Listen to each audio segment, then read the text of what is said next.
consider the following grammar and find the first for all non-terminals. So this 23rd question, the non-terminals are capital S and capital A.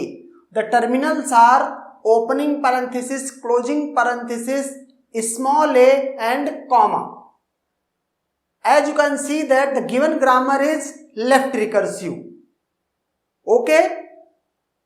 Concept क्या कहता है?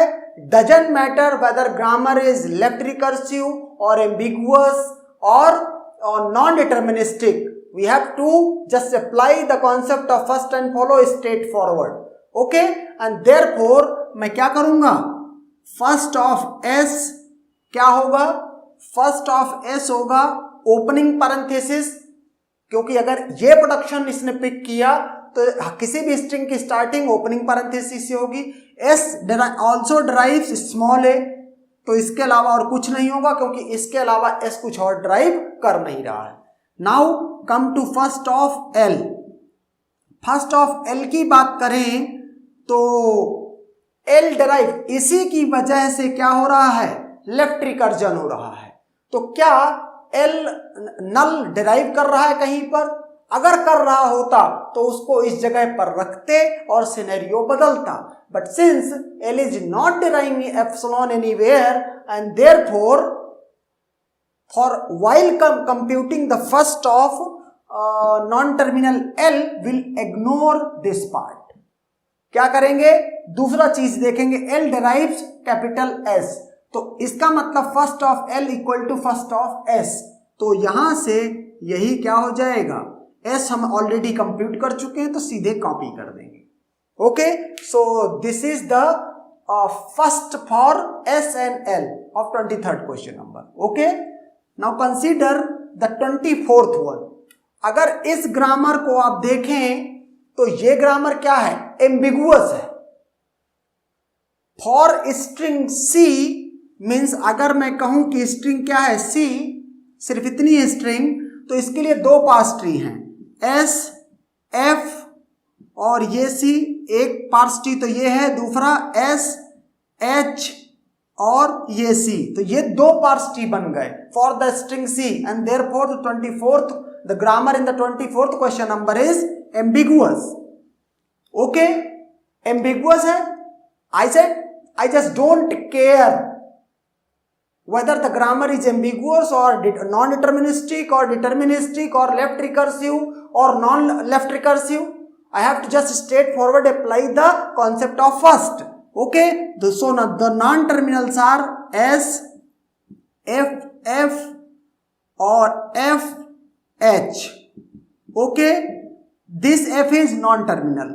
सो S के लिए अगर हम पहले bottom up approach में काम करें, एफ और एच के लिए, एफ के लिए बहुत स्ट्रेट फॉरवर्ड पी और सी, और एच के लिए भी very straightforward D and C, क्योंकि यही टर्मिनल डिराइव हो रहे हैं स्ट्रेट फॉरवर्ड. तो जब बात करेंगे कि एस का फर्स्ट क्या होगा, तो एस का फर्स्ट एफ, तो एफ के फर्स्ट में first of S equal to first of F, और फर्स्ट एफ में क्या आया है?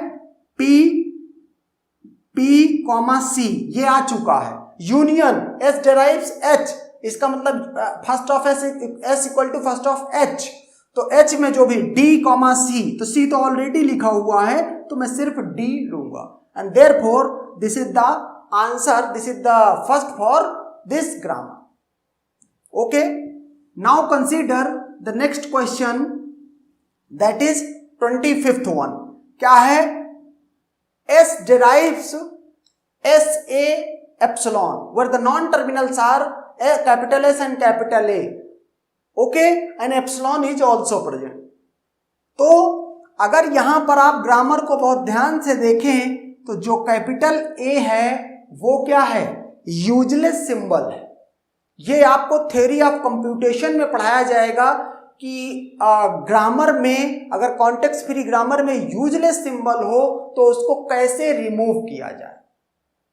ओके, लेकिन यहां पर अगर जनरली ऐसा नहीं होगा कि मीन्स आपको गेट के एग्जाम में ऐसा कह दे कि इस तरह का क्वेश्चन दे दे और आपसे पूछे कि फर्स्ट क्या होगा. यूजलेस सिंबल है तो ऐसा क्वेश्चन नहीं पूछा जा सकता है। ओके, लेकिन एक्सटेंड करके पूछा जा सकता है कि अगर ग्रामर में आप किसी तरह का मॉडिफिकेशन करना चाह रहे हैं तो करके इसके बाद बता दो, तो फिर उस केस में ये यूजलेस प्रोडक्शन हटेगा। ओके, और ये ग्रामर रिजल्टिंग ग्रामर बच जाएगी S derives epsilon. Okay, since A is useless symbol and therefore the whole essay will be deleted and therefore the remaining product means grammar would be S derives epsilon only. Okay, और इस case में आप समझ ही रहे हो कि first of S क्या होगा, एप्सिलॉन ओनली। तो ये रिमूवल कैसे, यहां मैं सिर्फ आपको इतना बताना, इस क्वेश्चन को इसलिए कंसिडर किया कि सिर्फ ये बताना चाह रहा था कि अगर ग्रामर में यूजलेस सिंबल है, ओके, तो जनरली वो क्वेश्चन नहीं बन सकता है, और अगर बन रहा है इसका मतलब क्वेश्चन में अलग से मेंशन होना चाहिए कि मीन्स जो उस क्वेश्चन को सॉल्व कर रहा है they are allowed to modify the grammar और remove the useless symbols. Okay, and then answer about the first of all non-terminals of the remaining grammar. Okay, अगर बात करें ये 26th क्वेश्चन की, अगर 26th क्वेश्चन को आप देखें तो ये ग्रामर कैसी है, ये ग्रामर नॉन डिटर्मिनिस्टिक ग्रामर है। A common prefix, but I don't care, the only non terminal in the 26th question is capital X। हमें सीधे सीधे फर्स्ट का कॉन्सेप्ट अप्लाई कर देना है, हमें फर्क ही नहीं पड़ता ग्रामर डिटर्मिनिस्टिक है नॉन डिटर्मिनिस्टिक है। ओके, तो एक्स क्या डिराइव करता, अगर इससे डिराइव किया तो स्मॉल a तो किसी भी स्ट्रिंग में आना ही आना है, एंड देयरफॉर ये फर्स्ट में रहेगा ही, इससे भी कोई फर्क नहीं पड़ेगा क्योंकि इसकी भी स्टार्टिंग a से ही है, और epsilon, and therefore the first for capital X is a and epsilon. Okay, and that's done.